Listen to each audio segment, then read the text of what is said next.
Hey guys, welcome to the shop. This is just my finished latest project. This is a Squareness comparator. So we're not on a surface plate, so it won't work here. But we'd use this with the cylinder square to set square. This cylinder square is off square by 2.5 ten-thousandths of an inch up the top where I've checked. So that's sufficient for my purposes, and I know that, so I can get square pretty quickly on it. But this is just a replacement for my surface gauge, which is kind of a kludge. It's not as user-friendly to use. You're pivoting off a very small diameter ball, so your measurements are really peaky, and you have to sweep super duper slow, which makes it a little bit less forgiving to use. Excuse me while I just make sure I put the gasket back in my new oil filter for the pickup while I don't forget. So there are some sources of frustration to it.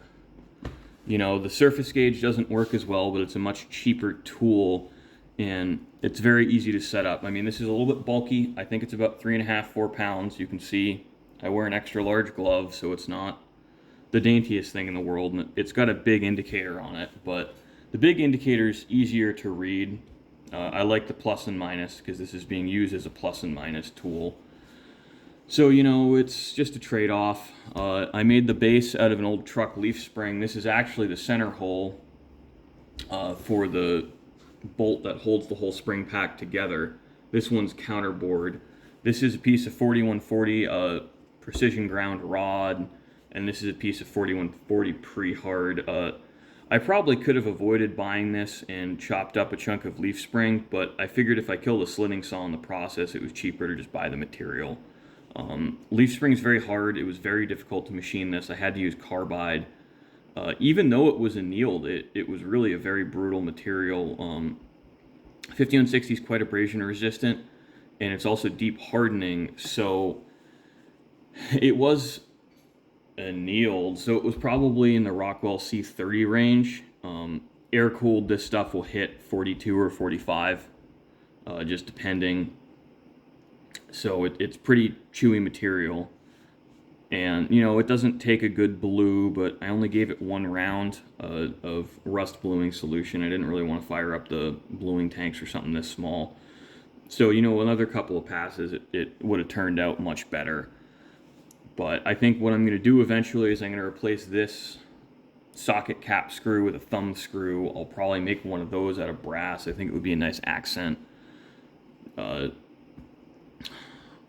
I can share the measurements I took with you guys. You have to be really, really careful about not transposing numbers.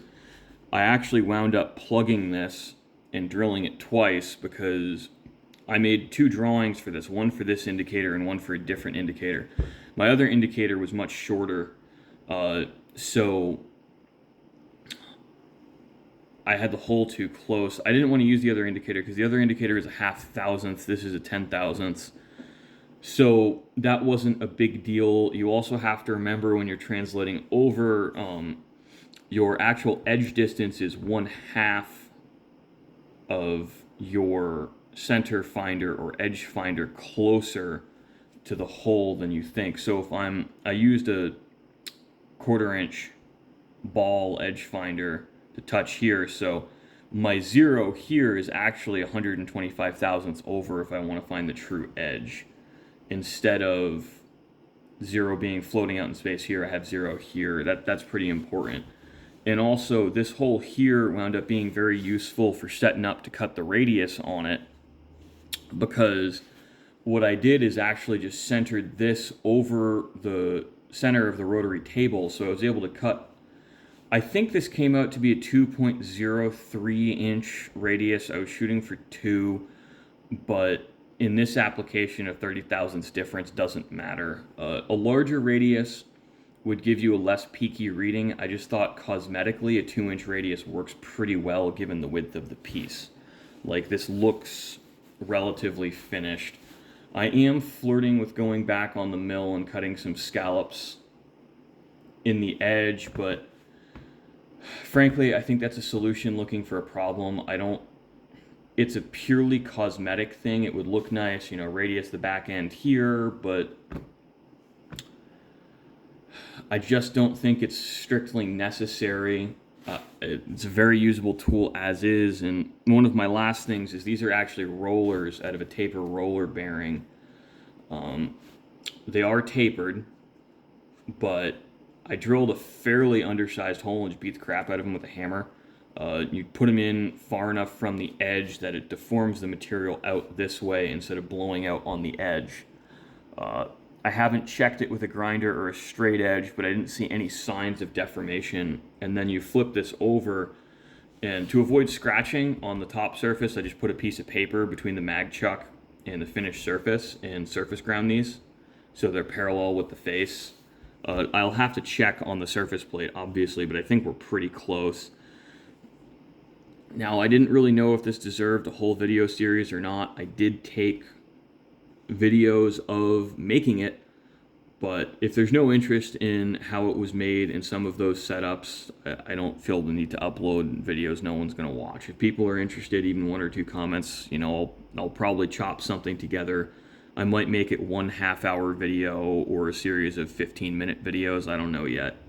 But these are technically pretty simple to make once you know the dimensions from here to here. I think using a 1/4 inch edge finder from this point to here was like 3.879 inches, something like that.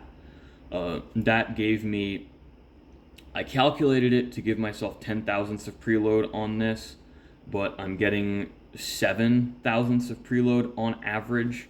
So I don't know how much of that is error from tapping the hole in that hole location and threading this rod, where this was turned with a center support on one end. It was turned between centers. So I tried to make it as straight as I could. It's not perfectly straight, but it's close enough. You can't assume when you move this up and down that you're still going to be perfectly square, because this can also rotate axially, so you can adjust your preload that way. So thanks for watching, guys. I hope you found this interesting and kind of gives you insight into some of the metrology tools that go into making good parts.